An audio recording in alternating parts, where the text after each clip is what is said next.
Saludos amigos, estás en Conexión Ciudadana donde tu voz cuenta.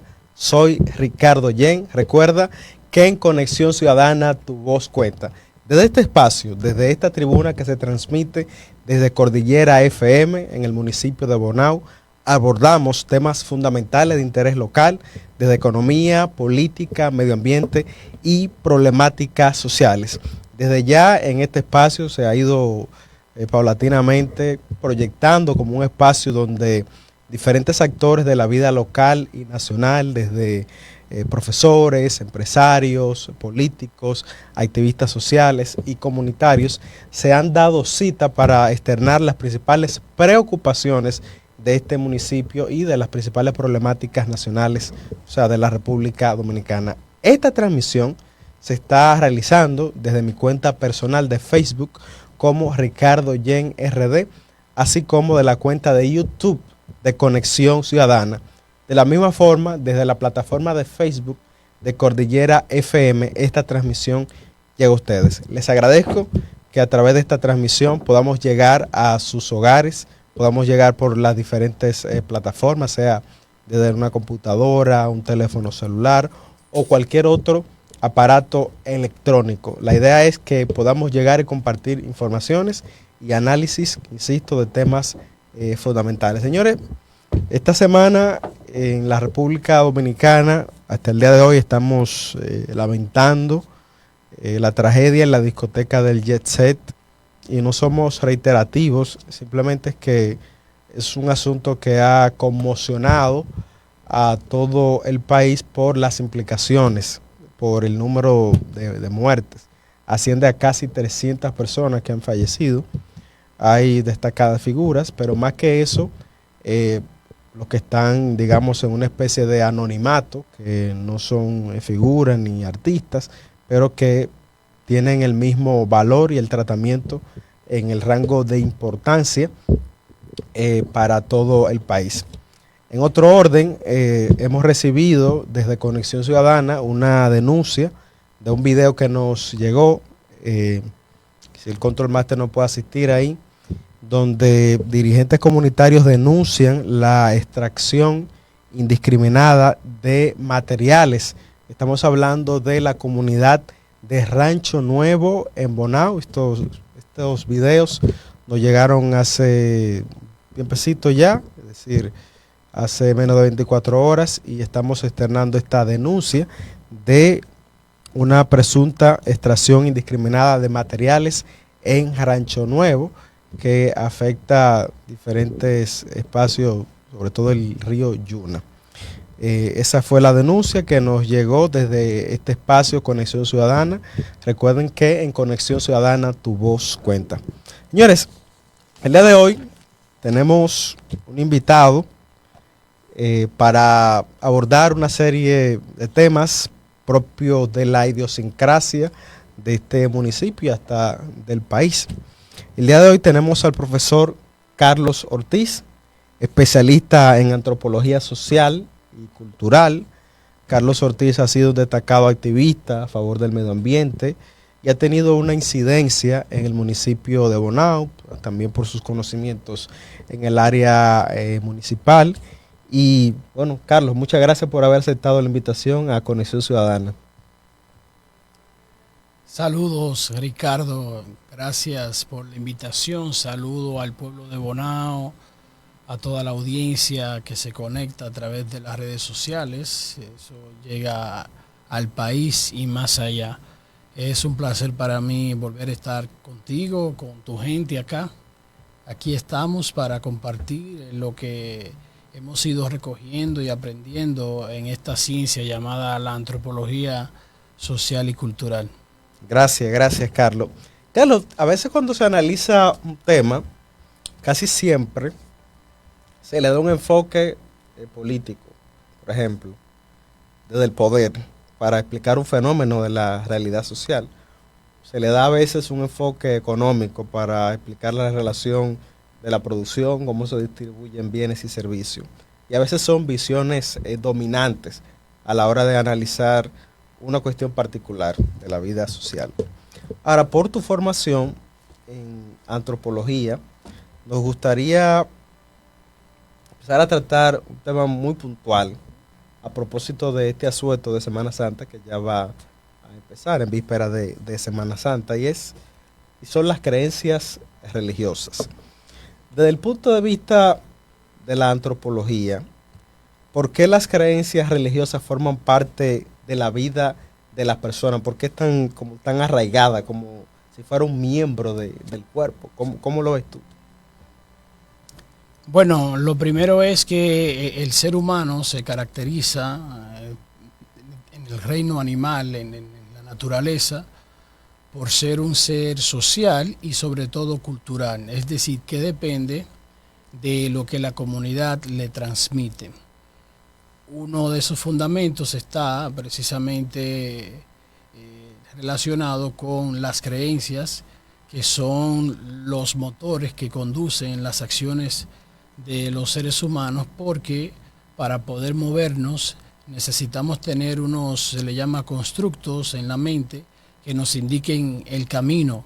Como no estamos seguros de que todo lo que percibimos y que todo lo que pensamos es realmente cierto, es verídico, tal cual, pues tenemos que anclarnos en una preconcepción de lo que vamos a hacer.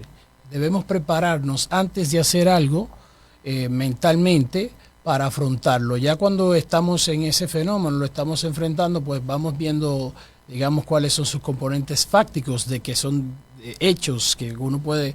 Mientras tanto, antes nosotros necesitamos una configuración que nos ayude a caminar sin estar seguro de todos los pasos que vamos dando. Es como que creamos una visualización mental de lo que viene al frente, más no necesariamente todo eso se va a corresponder con la realidad, sino que es una manera de no quedarnos parados, de no quedarnos estáticos, sino de movernos y tener la fuerza para seguir, sobre todo porque la historia del ser humano está relacionada con la naturaleza, con, digamos, el lugar en el que sale la especie desde el punto de vista científico, que es en lugares, digamos, salvajes, en la que la naturaleza se despliega con toda su fuerza, con todo su esplendor, en donde hay amenazas de animales, en donde está la noche, la intemperie, y el ser humano se da cuenta de que está ahí, pero está solo y necesita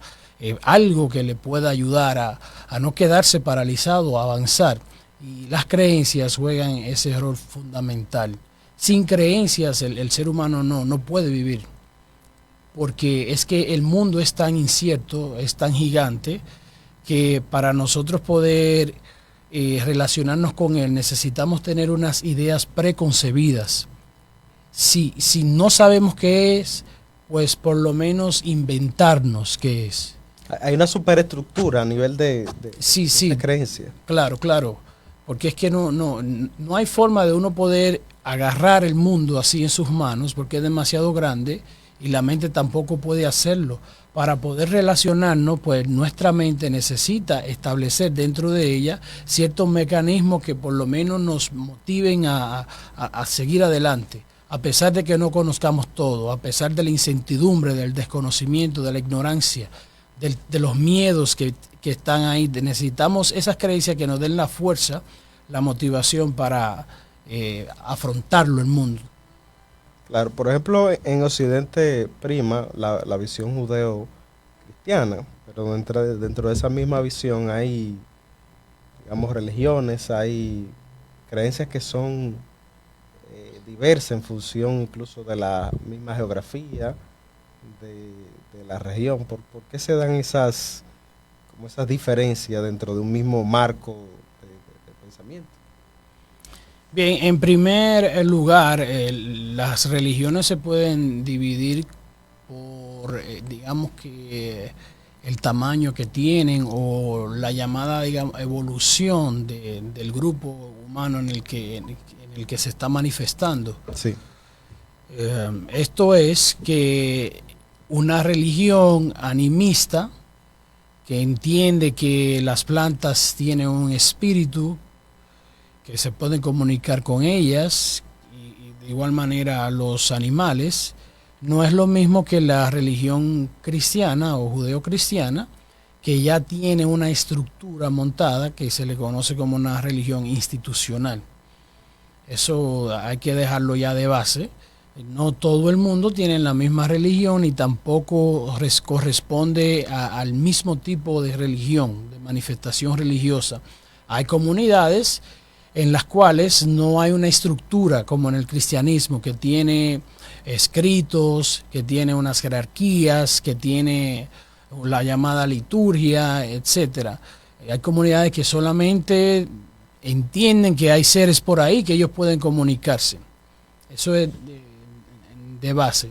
Entonces, en relación a la pregunta que me realizabas, pues incluso en un lugar en el que ya hay un tipo de religión, habrá variantes. Esto se explica porque cuando los grupos se separan unos de otros, van a mantener lo que es común o lo que fue común entre ellos, y luego esas creencias encontrarán otros matices porque el mundo sigue girando. Entonces los individuos, cuando se encuentran con un fenómeno nuevo en la naturaleza, en el ambiente, en el medio, pues tienen que darle respuesta a eso. Si su creencia no se la da por completo, pues lo que van a hacer es modificarla o le van a añadir un ingrediente nuevo que va a ser diferente al de la otra región, porque no tiene lo mismo, no tiene las mismas condiciones de producción, digamos que las condiciones físicas de la naturaleza, geográficas, y pues va a variar, porque como varía la geografía, también tienen que variar la respuesta que el ser humano le da a todas esas condiciones. A propósito de eso que mencionas, ese indicador de la producción, Max Weber, en la ética protestante, plantea cómo la visión del protestantismo tuvo una relación directa con el desarrollo del mismo capitalismo en Estados Unidos, y eso convirtió a lo que Estados Unidos es hoy, la potencia del mundo, y es como esas mismas condiciones de la producción de bienes o servicios también puede estar alineada a una creencia o una visión religiosa.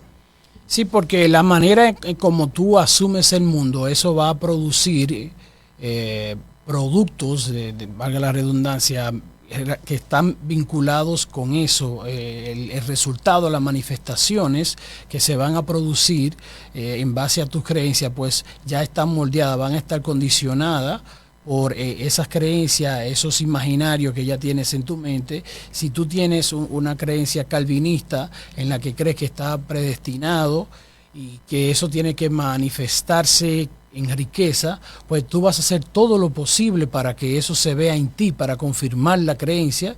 Y por eso Weber establecía de que ese tipo de cristianismo protestante, calvinista y otras variantes, pues llevan al capitalismo, porque ya instalaron en la mentalidad de las personas esas ideas de que yo tengo que manifestar en mí lo que Dios ha puesto, y si yo soy hijo de Dios, en el caso de que como ellos lo entienden, pues tengo que manifestarlo físicamente y tengo que manifestarlo en mi existencia. No puedo, un hijo de Dios, alguien que ha sido predestinado, no puede ser que sea un pobretón o que esté pasando trabajo, porque entonces ¿dónde está Dios? Esa es la mentalidad que el calvinismo instauró en sus seguidores y que influyó tanto en el desarrollo del capitalismo, porque todo sistema económico primero está preconfigurado por las creencias religiosas que le anteceden, y ya luego el mismo sistema va creando otras, una detrás de las otras. Si te fijas, para que llegara el capitalismo tuvo que suceder en Europa el rompimiento con el feudalismo, el retomar la filosofía clásica griega, centrarnos más en el ser humano, entender que no todo es Dios. Eso, digamos que rompió con esa ética católica del medioevo y trajo nuevas variantes en las creencias más vinculadas al individualismo, y el capitalismo es muy individualista. Esa lógica pues coincidió con esa meta de acumulación y todo eso. Bastante interesante. Asimismo, profesor Ortiz, en un mismo territorio, en este caso en el de la República Dominicana, pueden darse diferentes creencias religiosas. Porque, por ejemplo, en el sur profundo, San Juan, un ejemplo, creen en Olivorio como tipo Mesías, pero en otras zonas tienen otra visión, o sea, hay como deidades regionales en un mismo territorio. ¿Cómo lo ve usted? ¿Por qué se dan esas configuraciones regionales a nivel de creencias religiosas? Antes se explicaba que un mismo grupo puede dividirse, pueden tener la misma creencia y al dividirse, uno irse para el sur y otro irse para el norte, pues cuando se encuentren por allá con fenómenos nuevos van a variar. Eso en el caso de que el grupo sea étnicamente compacto, es decir, que sea el mismo grupo en su manera de pensar e incluso su cuerpo, su fenotipo. En el caso dominicano específico, la historia nuestra registra que aquí hubo una mezcla de culturas. La primera de ellas, la arahuaca, la taína, y luego cuando llegaron los europeos, pues ellos trajeron su propia cultura, con la traída acá de los africanos, sí. Pues también entonces tenemos el componente tripartito de la cultura dominicana, que es taína, europea y africana. Entonces, no podemos dejar de lado que los taínos tenían su religión ya muy bien, digamos que estructurada, tenían unas creencias variadas y ya establecidas por lo que uno recoge en los escritos que hay, también como cuando ve los vestigios que quedan todavía aquí, por ejemplo, en Bonao y en otros lugares, de sus dibujos, que le llamamos petroglifos. De la misma forma, los africanos, a pesar de que no hay un registro así como lo de los taínos, más sí se ha constatado que tenemos una herencia imborrable, y es por eso que en la religión, sobre todo, hay tanta variedad. Porque no fue que los europeos, los españoles llegaron acá y acabaron con todo lo que había de la cultura taína, con todo lo que había de la cultura africana. Ellos intentaron hacerlo, mas los grupos humanos siempre encuentran forma de que algo perviva. Sean grupos que han sido sometidos, encuentran estrategias para que algo de ellos perviva. En este caso los taínos, los africanos, y de igual manera no hay forma de que una cultura que venga desde fuera pueda aplastar a la otra, debido a que lo que se crea es como una mezcla. Coexisten. Se crea una mezcla en la que va a predominar la del dominador. En este caso la que predominó fue la católica. Y la otra, la estrategia que va a usar es como solaparse, es como ponerse un disfraz.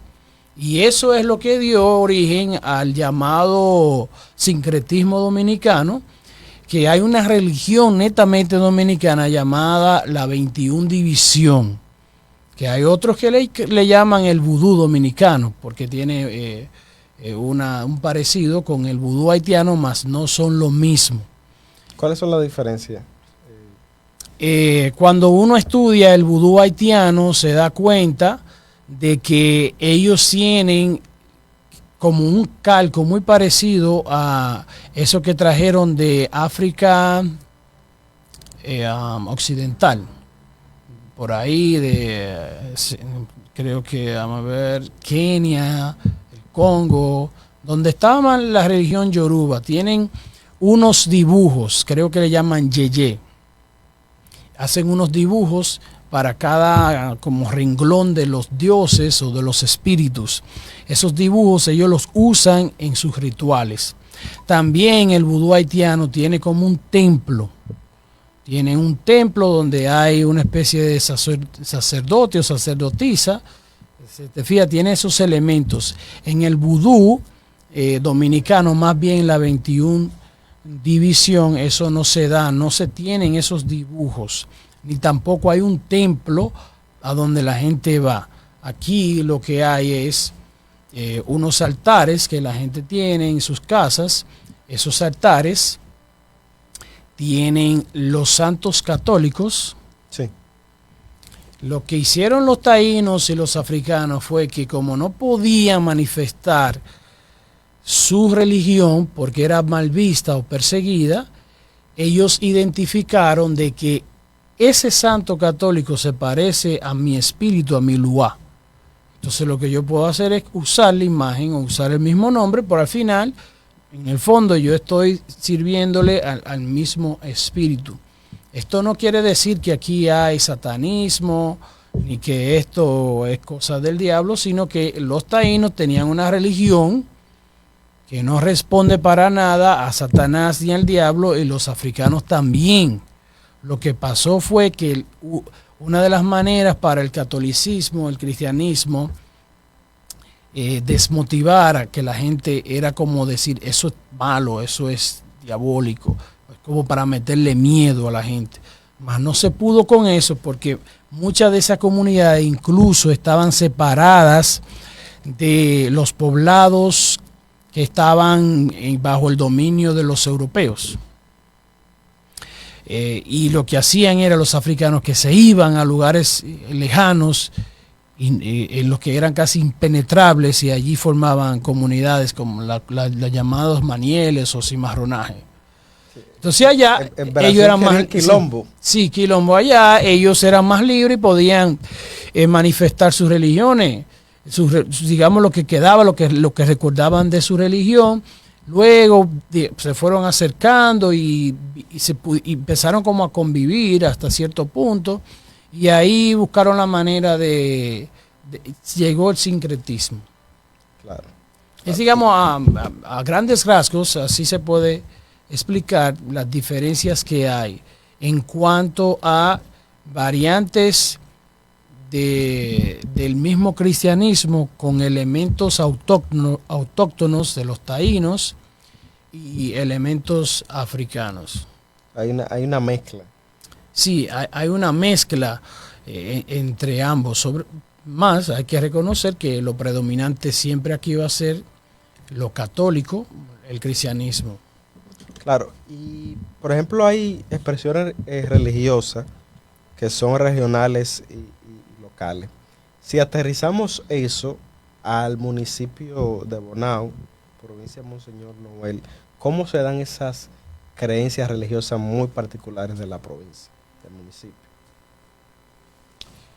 Bonao es muy católico por tradición. Esto debido a que primero, desde la fundación estuvo vinculada a San Antonio de Padua, y esa iglesia que hoy es parroquia, que es el templo más antiguo nuestro. Llegaron acá los europeos, los españoles, y fueron desplazando a la población y crearon esta villa. Como la villa, el centro, era dominada por ellos, pues ellos, los españoles, iban a imponer su religión, que era la católica, y ya otros grupos se fueron. Es algo que yo estoy estudiando, a las comunidades más lejanas. Entiendo yo que en el verde, en las montañas, al final, luego de que traen los africanos, había una plantación, había esto que usaban para hacer un ingenio. Aquí en Bonao, ahí trajeron africanos, de eso perviven, creo que aquí la población negra que hay es de esos tiempos. Y como era la dominante y no hubo forma de vencerlos, los taínos fueron diezmados, el número fue bajando y quedaron muy pocos, igual los africanos, pues fue asumiendo la religión católica y fue perviviendo a través de los años. Como no hay registros de los 1600, 1700 en la zona, otra zona como el verde, que a mí me interesa mucho, y luego vamos a caer por qué, no podemos establecer cómo era la religión en esos lugares que estaban apartados del centro de Bonao. ¿Cómo fue que llegó el cristianismo allá, el catolicismo, al Verde, a el Yujo, Sabana del Puerto, Los Quemados, Juma, Piedra Blanca, Sonador? ¿Cómo llegó ahí? ¿Cómo fue desapareciendo lo taíno, la religión taína? Esos son estudios que no se han hecho, y precisamente una de las razones por las que yo me estoy dedicando a la antropología social es porque me interesa mucho descifrar esa historia, lo que pervive de la religión taína, de la cultura taína. Ya que el cristianismo ha sido establecido en nuestro pueblo, netamente ha sido católico, hasta el siglo pasado, que empezaron a llegar otras religiones como los evangélicos, los adventistas y demás denominaciones. Ahora bien, todavía el catolicismo sigue siendo muy fuerte en Bonao. Sigue arraigado en la mayoría de nosotros, sobre todo porque los campesinos que fueron poblando el centro de Bonao, que bajaron de esas lomas, de esos campos, se establecieron, la mayoría todos eran católicos. Era casi como extraño que a una persona, un campesino, le hablaran de eso de ser evangélico. Era algo que traían, muchos que venían del Cibao, lo traían ya conocido, digamos que eso es lo que le enseñaron en sus casas. Y eso todavía pervive porque Bonao todavía mantiene una población de origen campesino muy alto. En mi caso, yo soy primera generación viviendo en Bonao, más mi familia, de mi madre, mis abuelos eran gente de la loma, del campo. Yo tengo un cambio en mí porque cuando uno se urbaniza, cambia su manera de pensar. Cambia la visión. Cambia la visión. Entonces, eso ha sucedido también con el fenómeno religioso en Bonao, que ha perdido fuerza, ha perdido cierto auge en la juventud porque ya estamos más urbanizados. La religión cala más en los campos por cuestiones que ya se han estudiado, como que ¿Por qué se da así? La gente tiende a ser más tradicionalista, más apegada, más conservadora. Sí, más conservadora porque en el campo no fluyen tanto las ideas como en la urbe. No hay un intercambio constante de nuevas ideas, no hay tantas novedades. Y también porque en la ciudad hay más movimiento y los recursos varían. Hay menos recursos y la gente tiene que trabajar más. No puede dedicarle tanto tiempo, entiendo yo, a cuestiones religiosas porque está más en el producir. Entonces la vida urbana modifica las creencias religiosas por una cuestión de tiempo, de dedicación a recursos. Las ideas también cambian porque ya la abundancia que se tenía en el campo no se tiene acá. Eso también influye incluso en la reproducción. En el campo la gente puede reproducirse más porque hay más abundancia, se cría más fácil un niño, porque aparece en la ciudad no. Entonces por eso también baja la natalidad cuando las personas se urbanizan. Eso influye mucho, claro, evidentemente en la religión. La religión va a cambiar, ya la gente no va a ser tan tradicionalista porque tiene que abrir su mente a todo eso que se da en la urbe.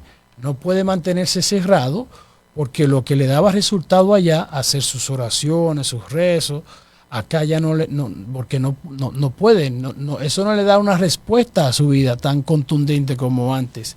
Porque la religión es una cuestión de adaptación. Va a funcionar de acuerdo a la realidad que tenga la gente y a los fenómenos que se estén dando en ese momento. Si algo cambia, pues o te quedas anclado ahí, eso te puede causar problemas, o tienes que modificarlo o cambiarlo por completo. Pero por lo general es modificarlo en algo para que tú puedas volver a tener la estabilidad que te daba esa religión, que lo que hace es que organiza la vida de las personas en la comunidad. sirve para organizar a las comunidades, para crear unión, cohesión entre la gente y para darle unas pautas en las que, gracias a las cuales la vida se vuelve más manejable. Si uno se fija, todo el que tiene una religión sigue unas pautas, unas rutinas que hacen que su vida sea estable, en lo emocional, en lo laboral, en lo familiar, todo ya está dicho. La religión sirve para uno seguir esas pautas y todo está dicho, pues mi vida está organizada. Cuando se rompe eso, entonces la gente siente malestar y se cuestiona, y ahí puede variar la creencia o someterse a algún régimen que la misma religión le imponga más. Eso es lo que le crea malestar. Por eso uno ve que ahora mismo hay tantos movimientos en la religión católica y también ha crecido mucho el protestantismo. Si uno observa, todavía la religión católica no logra adaptarse por completo al urbanismo creciente que hay en este país. Y las religiones protestantes sí se están adaptando más a los tiempos, como con la música, el tipo de prédica, hasta los templos como que tienen algo diferente. El esquema, ¿verdad? Sí, el esquema, sí. Entonces el protestantismo es más urbanizado que el catolicismo, que es uno de los pasos que el catolicismo debe dar para poder adaptarse a los tiempos sin perder su esencia, porque si no sería una iglesia protestante más. Sería adaptar el discurso a los cambios. Sí, no es más adaptar el discurso, sino adaptar el cuerpo de creencias a los nuevos tiempos, que eso se intentó desde el Concilio Vaticano II, la Iglesia entendió, pero todavía no logra anclar, y eso está haciendo que vaya perdiendo terreno. Claro. De acuerdo, sí, creo que el Latino Barómetro, el catolicismo ha ido bajando en el país y el protestantismo sube, y por igual también mucha gente que ya se considera no religiosa. Claro. A propósito de esta entrevista, de este espacio, que es súper interactivo, algunas personas se han ido conectando a la transmisión. Aquí tenemos varias personas. Tenemos aquí a Paco Hernández, tenemos a Vladimir Espinal, tenemos a María Cerí, tenemos a Hilario Campuzano, a Jonathan Encarnación y otras personas que también están conectadas en la transmisión de YouTube. Aquí comenta el profesor Ortiz, Paco Hernández, muy de acuerdo con el profesor Ortiz, la cultura de los conquistadores para facilitar la colonización o por otras razones tratan de camuflajarse integrando elementos del pueblo conquistado. Por eso en México tenemos la Virgen Morena, o sea, Virgen de Guadalupe, lo que permitió que los pueblos originarios de esas tierras dieran mayor entrada al cristianismo en su cultura. Aquí escribe Vladimir Espinal, saludos Vladimir, gracias por tu sintonía. María Cerí, buenas noches María, gracias por su sintonía. Entonces, en ese mismo sentido, profesor Ortiz, las creencias religiosas particulares que se dan en Bonao en Semana Santa, ¿cómo lo ve usted? ¿Se diferencia de otras zonas? ¿Sigue la misma tradición? ¿Cuáles serían las diferencias fundamentales? A nivel nacional se sigue en el ámbito católico algo homogéneo, porque es que el catolicismo, desde que sale del Vaticano hasta cualquier rincón del mundo, tiene una misma liturgia.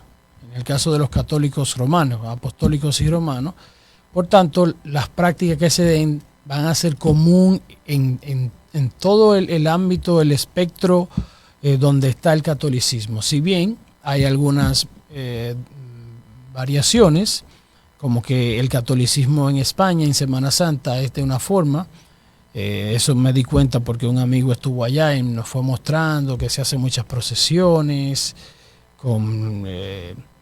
es diario que se hacen, hay lo que ellos le llaman cofradía, que no es igual. Yo pensaba que era igual, pero no es igual.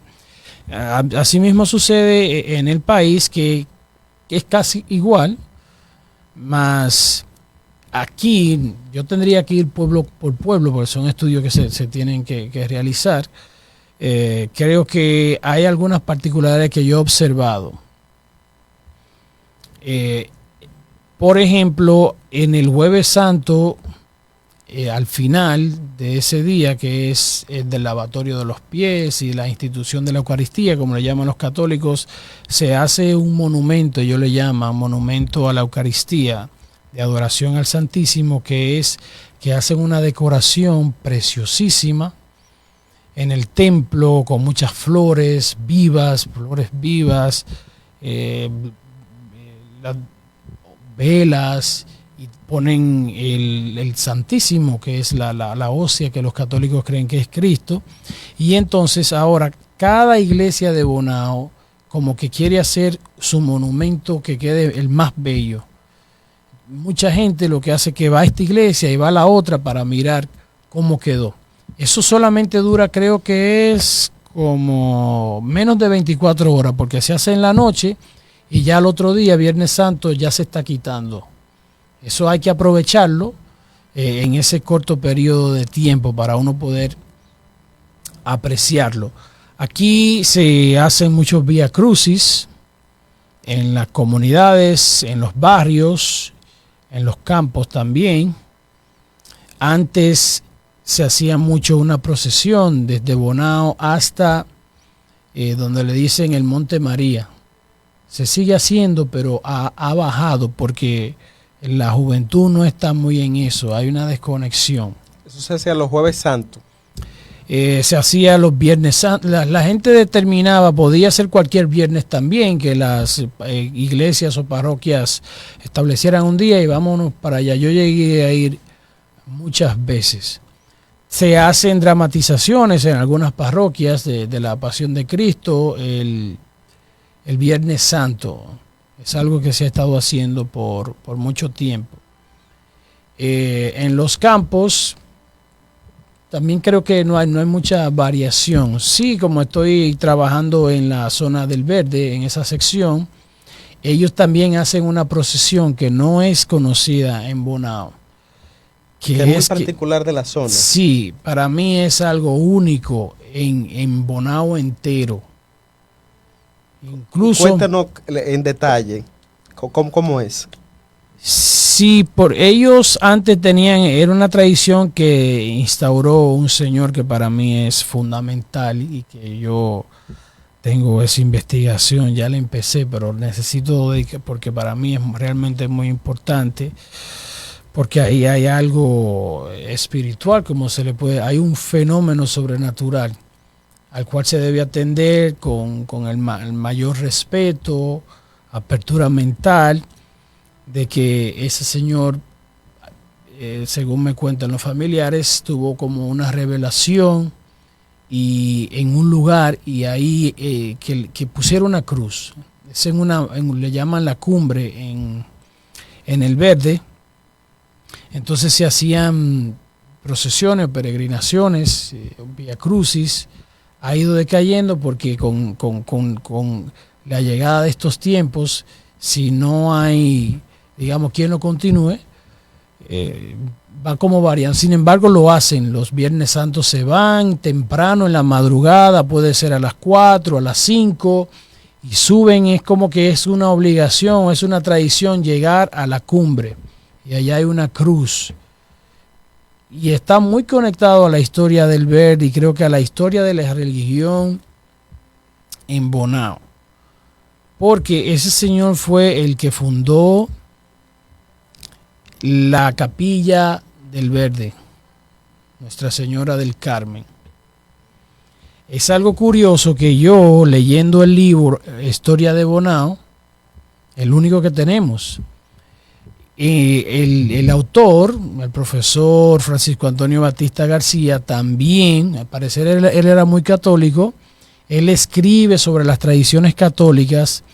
Y ahí yo me di cuenta que en Bonao, en los años de 1950 y probablemente más allá, antes de los 30, había una devoción a la Virgen del Carmen. Entonces, en la revelación, el señor Pin, que para mí merece un reconocimiento, porque para mí es uno de los fundadores espirituales del Verde, recibió esa encomienda por revelación de que el templo que se fuera a construir no estuviera dedicado a San Francisco de Asís, porque creo que esa sección le pertenecía a la parroquia de San Antonio de Padua, y es a la Virgen del Carmen.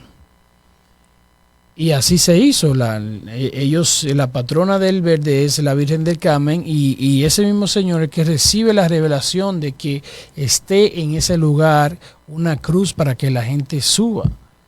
Entonces hay una conexión también entre lo que él cuenta con, a mi entender, esto es algo que, de acuerdo a lo que yo he estudiado, supongo, la historia de ese lugar, que para mí hubo ahí asentamiento de taínos y probablemente de los africanos que llegaron, esa herencia que se mantiene, esa conexión del taíno y también los africanos, su religión, con la naturaleza, porque esa religión estaba muy vinculado con la naturaleza, además de que el cristianismo está muy vinculado con los pináculos en las montañas, las cumbres, como cuando Dios se le apareció a Moisés en el monte Horeb, era como lugares así, ahí es que Dios se manifiesta. Entonces, eso que hay en el Verde es una joya de nuestra historia aquí en Bonao. O sea, esas deidades se manifiestan en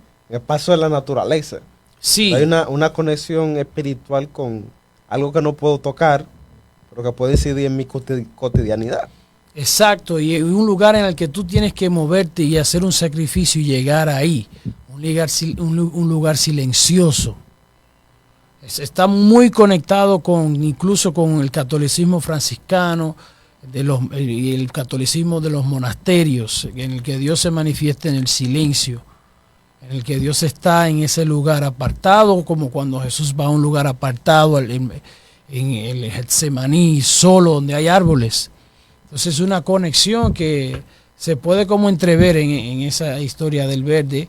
El Verde, para mí, yo espero poder realizar esa investigación, porque toda la gente de Bonao debe saber que existe en el Verde una tradición conectada con esa misma gente, y en la que una persona recibió revelación de Dios o las creencias que se tenga, y esa persona tuvo la encomienda de fundar ese templo y de que la gente también fuera a una cumbre a adorar a Dios o a las creencias que tenga. Entonces es algo como realmente impresionante. Para mí eso es lo más original que yo he visto en Bonao entero. Desde el punto de vista religioso, ¿no? Sí, religioso y antropológico. Antropológico.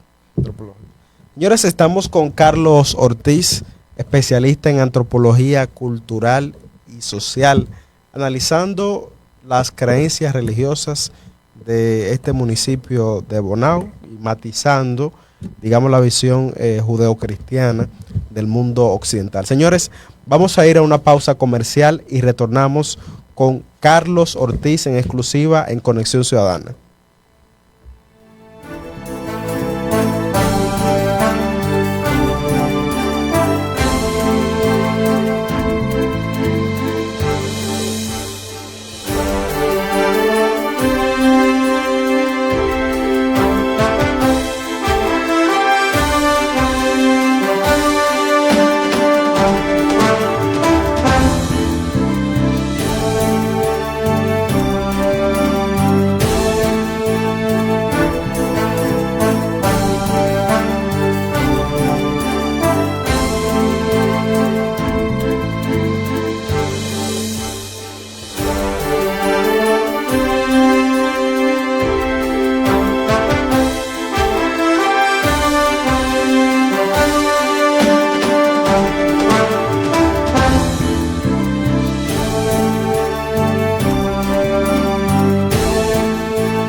Amigos, estás de regreso en Conexión Ciudadana, donde tu voz cuenta.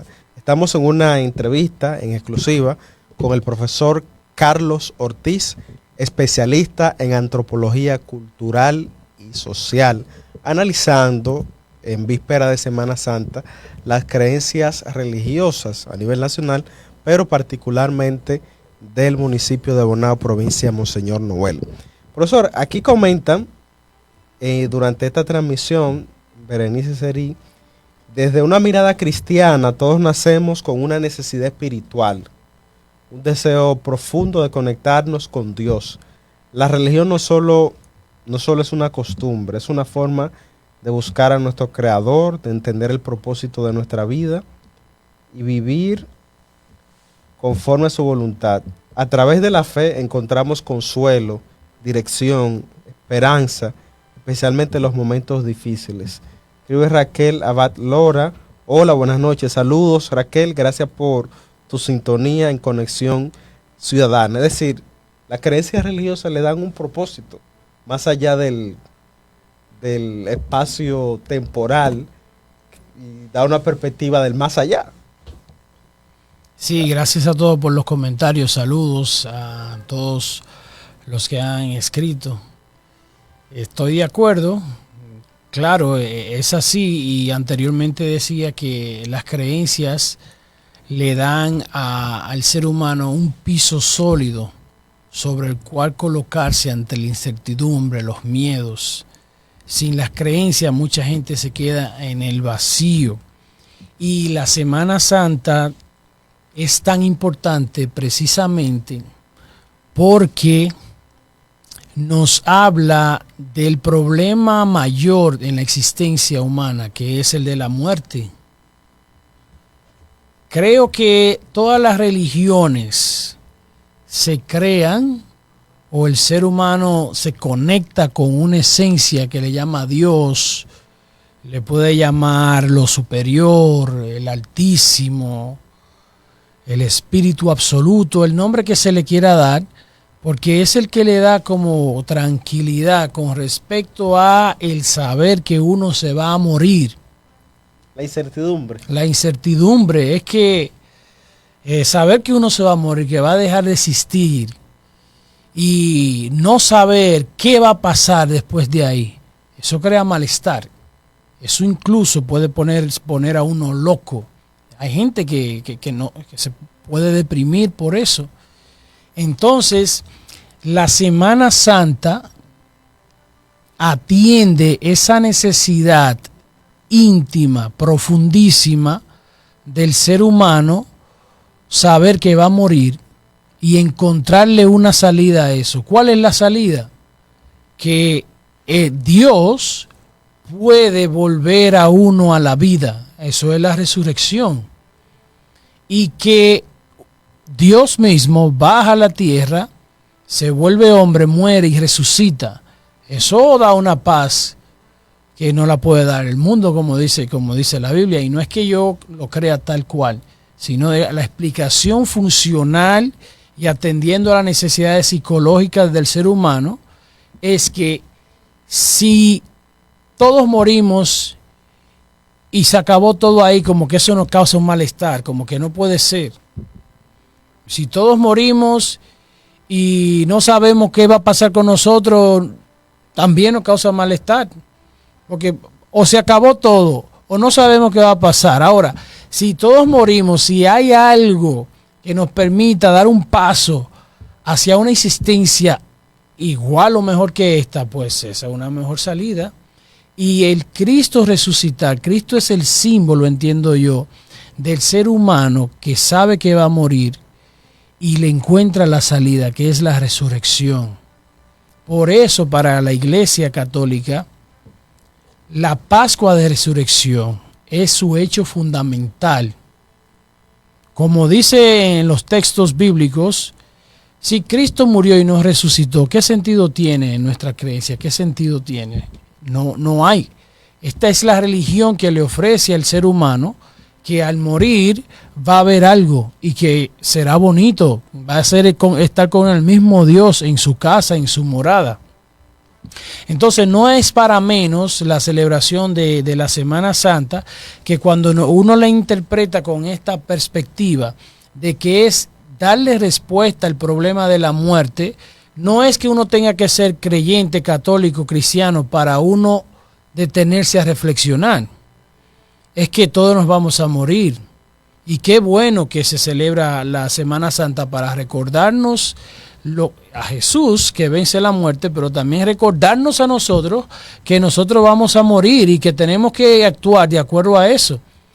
Yo entiendo que la Semana Santa es una cuestión que no es netamente católica y cristiana, sino que debe ser universal para que el ser humano piense en su finitud, en su mortalidad y actúe en consecuencia. Fíjate que para llegar a este momento de la Semana Santa, la Iglesia establece, digamos que siguiendo también la tradición judía, 40 días para prepararse. Porque no es solo que Jesús muere y resucita, sino que eso también, si yo lo creo, me va a pasar a mí. Ahora bien, para llegar hasta ahí, yo tengo que cumplir con unos requisitos. Y es que mi cuerpo debe estar limpio, debo purificarlo. Como Jesús sufrió, así yo debo sufrir para llegar a la resurrección.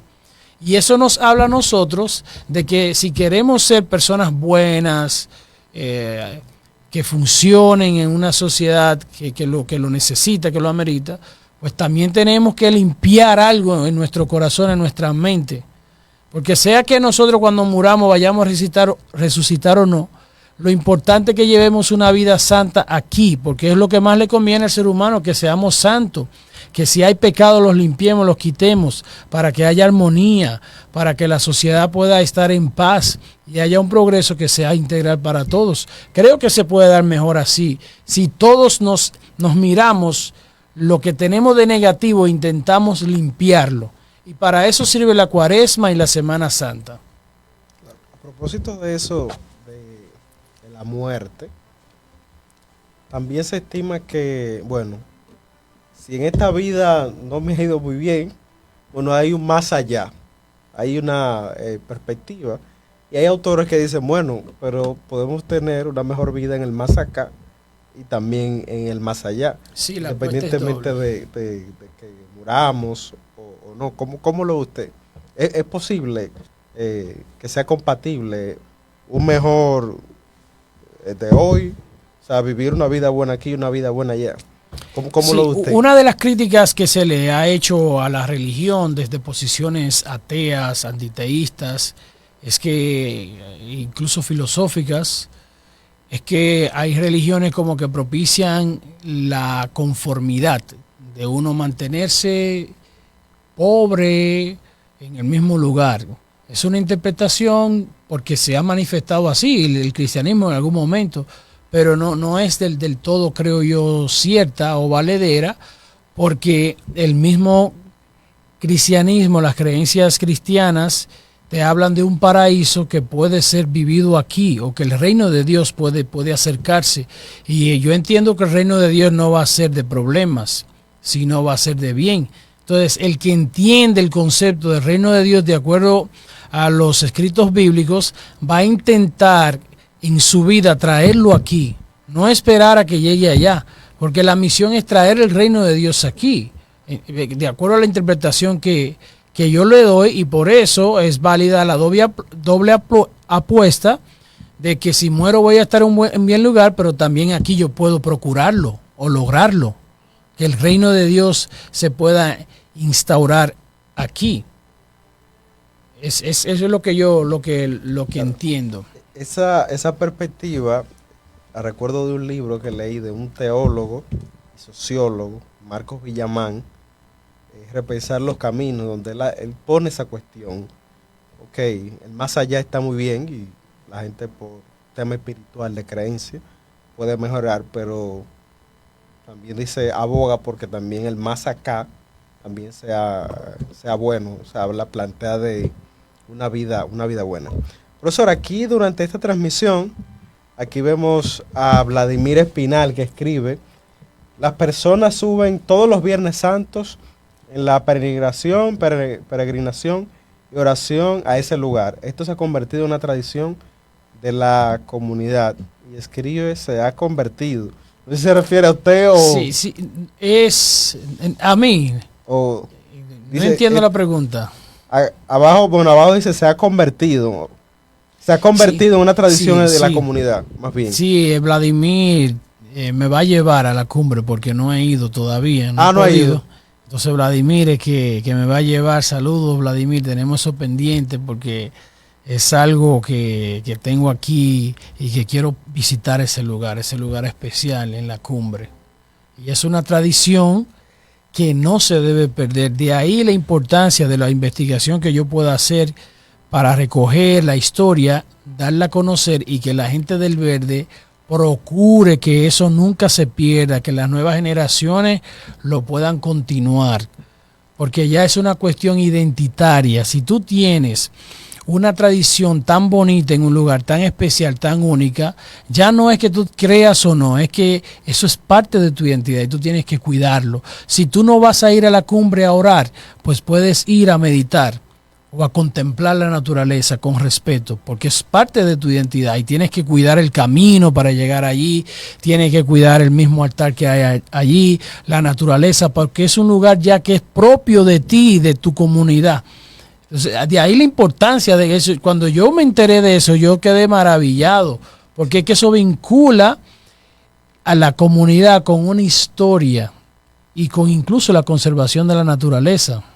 Hay un criterio de sostenibilidad. Sí, de sostenibilidad. Eso también incluso puede ser parte del turismo de esa zona, porque si uno se fija, el turismo en la zona del Verde no es tan numeroso, tan común como en la zona de Blanco, y creo que para acá puede haber turismo y otro tipo de turismo que no sea solo que se vaya a montar bicicleta por ahí o que vayan alguna gente en motores a hacer ruido. Puede haber un turismo religioso. Claro, bueno, y que puede ser una fuente hasta de ingreso. Profesor, aquí nos comenta Berenice Seri, lamentablemente con el paso del tiempo la Semana Santa ha ido perdiendo su verdadero sentido espiritual.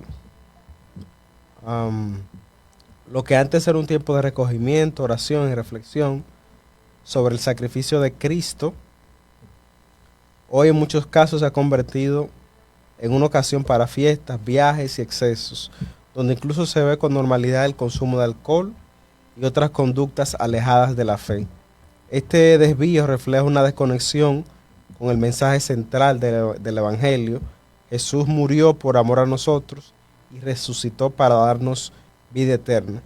Semana Santa no es solo tradición, es una oportunidad para volver a Dios, renovar la fe y recordar que nuestra esperanza está en Cristo. Fiordalisa escribe, buenas noches Fiordalisa, gracias por tu sintonía desde Santo Domingo Oeste. Profesor, finalmente un mensaje final sobre la creencia religiosa en el contexto de la víspera de Semana Santa. Ay, a ver, me faltó decir algo, no sé si da tiempo ya. Y es eso de que la Semana Santa ha dado un giro. Eso puede tener varias explicaciones. Creo que la primera de ellas es que aquí hubo una imposición religiosa hasta los tiempos de Trujillo y del catolicismo sobre todo, y eso iba a dar como respuesta de que en algún momento la gente quisiera desconectarse o sentirse algo liberada. Y lo otro es que se ha ido urbanizando.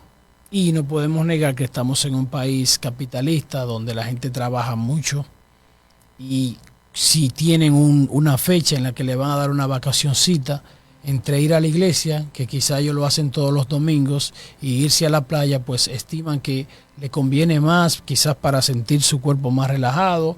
Es una explicación de la secularización de la Semana Santa, que hay que abordarlo.